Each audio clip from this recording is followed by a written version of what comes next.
ओम शांति। 17 अप्रैल 2025 के साकार मधुर महावाक्य हैं। मीठे बच्चे, यह रूहानी हॉस्पिटल तुम्हें आधा कल्प के लिए एवर हेल्दी बनाने वाली है। यहाँ तुम देही अभिमानी होकर बैठो। प्रश्न है आज की मुरली का कि धंधा आदि करते भी कौन सा डायरेक्शन बुद्धि में याद रहना चाहिए। क्या प्रश्न है आज का कि धंधा आदि करते भी कौन सा डायरेक्शन बुद्धि में याद रहना चाहिए। उत्तर है इसका बाप का डायरेक्शन है कि तुम किसी साकार व आकार को याद नहीं करो। एक बाप की ही याद रहे तो विकर्म विनाश हो। इसमें कोई ये नहीं कह सकता है कि फुर्सत नहीं, सब कुछ करते भी याद में रह सकते हो। ओम शांति। मीठे मीठे रूहानी बच्चों प्रति बाप का गुड मॉर्निंग। गुड मॉर्निंग के बाद बच्चों को कहा जाता है कि बाप को याद करो। बुलाते भी हैं कि हे पतित पावन, आकर पावन बनाओ। तो बाप पहले पहले ही कहते हैं कि रूहानी बाप को याद करो। रूहानी बाप तो सबका एक ही है। फादर को भी कभी सर्वव्यापी नहीं कहा जाता।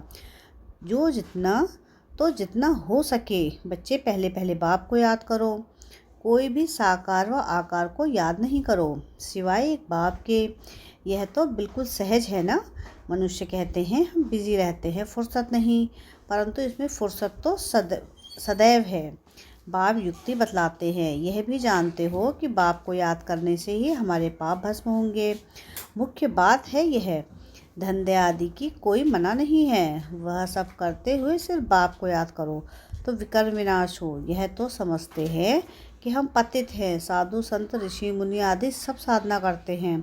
साधना की जाती है भगवान से मिलने की, जो जब तक उनका परिचय ना हो तब तक तो मिल नहीं सकते। तुम जानते हो बाप का परिचय दुनिया में कोई को भी नहीं है। देह का परिचय तो सबको है। बड़ी चीज का परिचय झट हो जाता है। आत्मा का परिचय तो जब बाप आए तब समझाएं। आत्मा और शरीर दो चीज हैं। आत्मा एक स्टार है, बहुत सूक्ष्म है, उनको कोई देख नहीं सकते। तो यहाँ जब आकर बैठते हैं तो देही अभिमानी होकर बैठना है। यह भी एक हॉस्पिटल है ना, आधा कल्प के लिए एवर हेल्दी होने की। आत्मा तो है अविनाशी, कभी कभी विनाश को नहीं पाता हूँ। आत्मा कहती है कि मैं कभी विनाश को नहीं पाती हूँ। इतनी सब आत्माएं अविनाशी हैं, शरीर है विनाशी। अब तुम्हारी बुद्धि में यह बैठा हुआ है कि हम आत्मा अविनाशी हैं, हम 84 जन्म लेते हैं। यह ड्रामा है। इसमें धर्म संस्थापक कौन कौन कब आते हैं, कितने जन्म लेते हैं, यह तो जानते हो। 84 जन्म जो गाए हैं जरूर किसी एक धर्म के होंगे। सभी के तो हो ना सके, सब धर्म इकट्ठे तो आते नहीं। हम दूसरों का हिसाब क्यों बैठ निकालें। जानते हैं फलाने फलाने समय पर धर्म स्थापन करने आते हैं, उनकी फिर वृद्धि होती है। सब सतो प्रधान से तमो प्रधान तो होने ही है। दुनिया जब तमो प्रधान होती है तब फिर बाप आकर सतो प्रधान सतयुग बनाते हैं। अभी तुम बच्चे जानते हो कि हम भारतवासी ही फिर नई दुनिया में आकर राज्य करेंगे और कोई धर्म नहीं होगा। तुम बच्चों में भी जिनको ऊंच मर्तबा लेना है वह जास्ती याद में रहने का पुरुषार्थ करते हैं और समाचार भी लिखते हैं कि बाबा हम इतना समय याद में रहता हूँ। कोई तो पूरा समाचार लज्जा के मारे नहीं देते नहीं, समझते हैं बाबा क्या कहेंगे, परंतु मालूम तो पड़ता है ना। स्कूल में टीचर स्टूडेंट्स को कहेंगे ना कि तुम अगर पढ़ेंगे नहीं तो फेल हो जाएंगे, लेकिन माँ बाप भी बच्चे को पढ़ाई से समझ जाते हैं कि यह तो बहुत बड़ा स्कूल है। यहाँ तो नंबरवार बिठाया नहीं जाता। है, बुद्धि से समझा जाता है। नंबरवार तो होते ही है ना। अब बाबा अच्छे अच्छे बच्चों को कह भेजते हैं, फिर चले जाते हैं तो दूसरे लिखते हैं कि हमको महारथी चाहिए, तो ज़रूर समझते हैं कि वह हमसे होशियार नामी ग्रामी है। नंबरवार तो होते हैं ना। प्रदर्शनी में भी अनेक प्रकार के आते हैं, तो गाइड्स भी खड़े रहने चाहिए जांच करने के लिए। रिसीव करने वाले तो जानते हैं कि यह किस प्रकार का आदमी है, तो उनको फिर इशारा करना चाहिए कि इनको तुम समझाओ, तुम भी समझ सकते हो। First grade, second grade, third grade सब हैं। वहाँ तो सबकी सर्विस करनी ही है। कोई बड़ा आदमी है तो ज़रूर बड़े आदमी की खातिर तो सब करते ही हैं। यह कायदा है। बाप अथवा टीचर बच्चों की क्लास में महिमा करते हैं, यह भी सबसे बड़ी खातिरी है। नाम निकालने वाले बच्चों की महिमा अथवा खातिरी की जाती है। यह फलाना धनवान है, रिलीजियस माइंडेड है, यह भी खातिरी है ना। अब तुम यह जानते हो कि ऊँचते ऊँच भगवान है। कहते भी हैं कि बरोबर ऊँचते ऊँच है, परंतु फिर बोलो उनकी बायोग्राफी बताओ तो कह देंगे सर्वव्यापी है। यह एकदम नीचे कर देते हैं। अब तुम समझा सकते हो कि सबसे ऊँचे ते ऊँच है भगवान। वह है मूल वतनवासी। सूक्ष्म वतन में है देवताएं, यहाँ रहते हैं मनुष्य। तो ऊँचते ऊँच भगवान वह निराकार ठहरा। अभी तुम जानते हो हम जो हीरे मिसल थे फिर कौड़ी मिसल बन पड़े हैं। फिर भगवान को अपने से भी जास्ते नीचे ले गए हैं। पहचानते ही नहीं। तुम भारतवासियों को ही पहचान मिलती है, फिर पहचान कम हो जाती है। अभी तुम बाप की पहचान सबको देते हो, ढेरों की बाप की पहचान मिलेगी। तुम्हारा मुख्य चित्र है त्रिमूर्ति, गोला और झाड़। इसमें कितनी रोशनी है। यह तो कोई भी कहेंगे कि यह लक्ष्मी नारायण सतयुग के मालिक थे। अच्छा, सतयुग के आगे क्या था यह भी अभी तुम जानते हो। अभी है कलयुग का अंत और प्रजा का प्रजा पर राज्य। अभी राजाई तो है नहीं, कितना फ़र्क है। सतयुग के आदि में राजाएं थे और अभी कलयुग में भी राजाएं हैं। भल कोई वह पावन नहीं थे, परंतु कोई पैसा देकर भी टाइटल ले लेते हैं। महाराजा तो कोई है नहीं, टाइटल खरीद लेते हैं। जैसे पटियाला का महाराज, जोधपुर का, बीकानेर का महाराजा, जोधपुर बीकानेर का महाराजा, नाम तो लेते हैं ना। यह नाम अविनाशी चला आता है। पहले पवित्र महाराजाएं थे, अभी हैं अपवित्र राजा। महाराज अक्सर चला जाता है। इन लक्ष्मी नारायण के लिए कहेंगे कि यह सतयुग के मालिक थे। किसने राज्य लिया।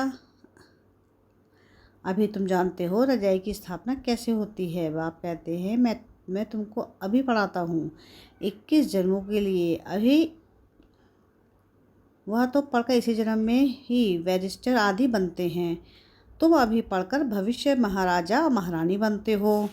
ड्रामा प्लान अनुसार नई दुनिया की स्थापना हो रही है। अभी है पुरानी दुनिया।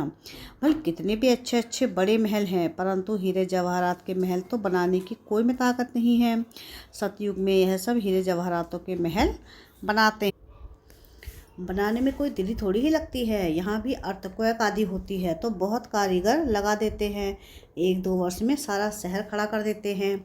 नई दिल्ली बनाने में करके 8-10 वर्ष लगे, परंतु यहाँ के लेबर और वहाँ के लेबर्स में तो फ़र्क रहता है ना।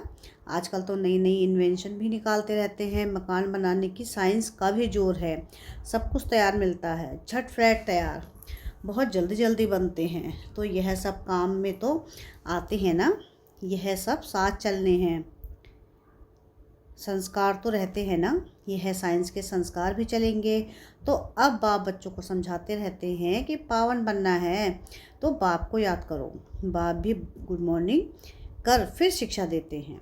बच्चे बाप की याद में बैठे हो, चलते फिरते बाप को याद करो, क्योंकि जन्म जन्मांतर का सिर पर बोझा है।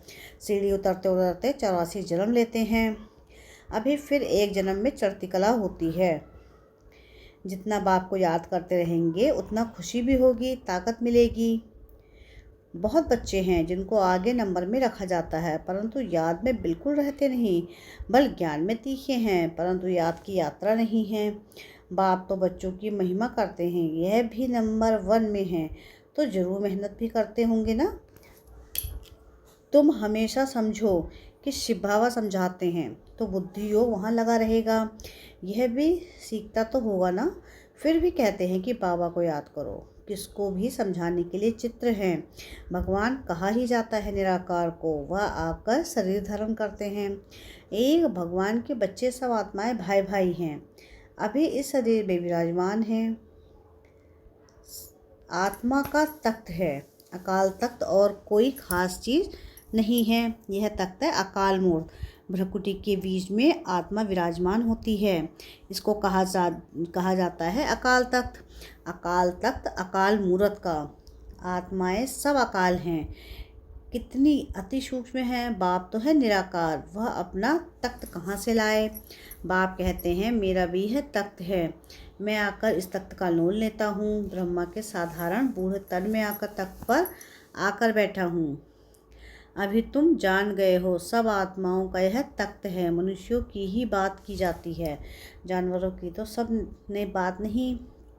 पहले जो मनुष्य जानवर से भी बदतर हो गए हैं वह तो सुधरे। कोई जानवर की बात पूछे, बोलो पहले अपना तो सुधार करो। सतयुग में तो जानवर भी बड़े अच्छे फर्स्ट क्लास होंगे, किचड़ा आदि कुछ भी नहीं होगा। किंग के महल में कबूतर आदि का किचड़ा हो तो दंड डाल दें, जरा भी किचड़ा नहीं। वहाँ बड़ी खबरदारी रहती है, पहरे पर रहते हैं, कभी कोई जानवर आदि अंदर घुस न सके। बड़ी सफाई रहती है। लक्ष्मी नारायण के मंदिर में भी कितनी सफाई रहती है। शंकर पार्वती के मंदिर में भी कबूतर भी दिखाते हैं, तो जरूर मंदिर को भी खराब करते होंगे। शास्त्रों में तो बहुत दंत कथाएं लिख दी हैं। अभी बाप बच्चों को समझाते हैं कि उनमें भी थोड़े हैं जो धारणा कर सकते हैं, बाकी तो कुछ नहीं समझते। बाप बच्चों को कितना प्यार से समझाते हैं, बच्चे बहुत बहुत मीठा बनो, मुख से सदैव रत्न निकलते रहें। तुम हो रूप बसंत, तुम्हारे मुख से पत्थर नहीं निकलने चाहिए। आत्मा की ही महिमा होती है। आत्मा कहती है मैं प्रेसिडेंट हूँ, मैं फलाना हूँ, मेरे शरीर का नाम यह है। अच्छा, आत्माएं किसके बच्चे हैं? एक परमात्मा के, तो जरूर उनसे वर्षा मिलता होगा। वह फिर सर्वव्यापी कैसे हो सकता है?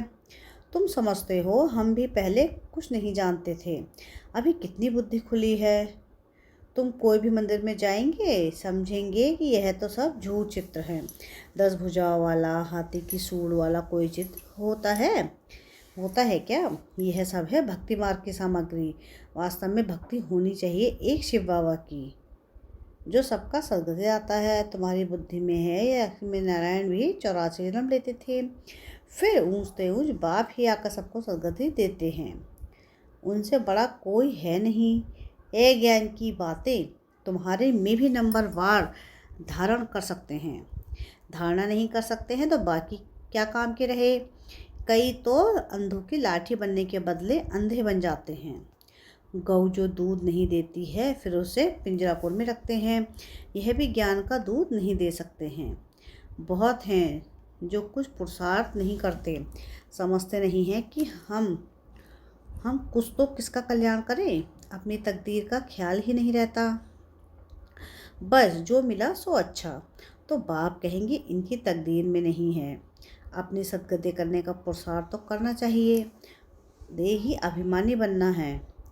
बाप कितना ऊँचते ऊँच हैं, आते देखो कैसे पतित दुनिया पतित शरीर में है, उनको बुलाते भी पतित दुनिया में हैं। जब रावण बिल्कुल ही भ्रष्ट कर देते हैं तब बाप आकर श्रेष्ठ बनाते हैं। जो अच्छा पुरुषार्थ करते हैं वह राजा रानी बन जाते हैं, जो पुरुषार्थ नहीं करते वह गरीब बन जाते हैं। तकदीर में नहीं है तो तदबीर कर नहीं सकती। कोई तो बहुत अच्छी तकदीर बना लेते हैं, हर एक काम को देख सकते हैं कि हम क्या सर्विस करते हैं। अच्छा, मीठे मीठे से खिलते बच्चों प्रति माता पिता बाप दादा का याद प्यार और गुड मॉर्निंग। रूहानी बाप की रूहानी बच्चों को नमस्ते। हम रूहानी बच्चों की रूहानी बाप दादा को याद प्यार गुड मॉर्निंग और नमस्ते। शुक्रिया प्यारे बाबा, शुक्रिया। धारणा के लिए मुख्य सार है। सार की पहली पॉइंट है कि रूप बसंत बन, मुख से सदैव रत्न निकालने हैं, बहुत मीठा बनना है, कभी भी पत्थर यानी कटु वचन नहीं निकालना है। सेकंड पॉइंट है कि ज्ञान और योग में तीखा बन, अपना और दूसरों का कल्याण करना, अपनी ऊंच तकदीर बनाने का पुरुषार्थ करना, अंधों की लाठी बनना है। वरदान है आज की मुरली का, श्री स्मृति स्वरूप का तिलक धारण करने वाले संपूर्ण विजयी भव। श्री त्रिमूर्ति स्वरूप का तिलक धारण करने वाले संपूर्ण विजयी भव। स्वयं की स्मृति, बाप की स्मृति और ड्रामा के नॉलेज की स्मृति, इन्हीं तीनों स्मृतियों में सारे ज्ञान का विस्तार समाया हुआ है। नॉलेज के वृक्ष की यह 3 स्मृतियां हैं, जैसे वृक्ष का पहला बीज होता है, फिर बीज द्वारा जो पत्ते निकलते हैं, फिर वृक्ष का विस्तार होता है। ऐसे ही मुख्य है बीज बाप की स्मृति, फिर 2 पत्ते अर्थात आत्मा और ड्रामा की सारी नॉलेज। इन 3 स्मृतियों को धारण करने वाले स्मृति भव व संपूर्ण विजयी भव के वरदानी बन जाते हैं। स्लोगन है आज के मुरली का, प्राप्तियों को सदा सामने रखो तो 7 कमियां सहज समाप्त हो जाएंगी। क्या है स्लोगन? कि प्राप्तियों को सदा सामने रखो तो 7 कमजोरियां सदा समाप्त हो जाएंगी। अब व्यक्ति सारे हैं कि कंबाइन रूप की स्मृति से सदा विजयी बनो। संगम युग पर ब्रह्मा कुमार और ब्रह्मा कुमारी अकेले नहीं हो सकते। सिर्फ बाप के साथ का अनुभव, कंबाइन पन का अनुभव इमर्ज करो। ऐसे नहीं कि बाप तो है ही मेरा, साथ है ही नहीं। साथ का प्रैक्टिस अनुभव इमर्ज हो तो यह ड्रामा का बार बार नहीं होगा। माया हार खा लेगी। सिर्फ घबराओ नहीं, क्या हो गया, हिम्मत रखो, बाप के साथ को स्मृति में रखो तो विजयी आत्मा का जन्मसिद्ध अधिकार है। अच्छा, ओम शांति।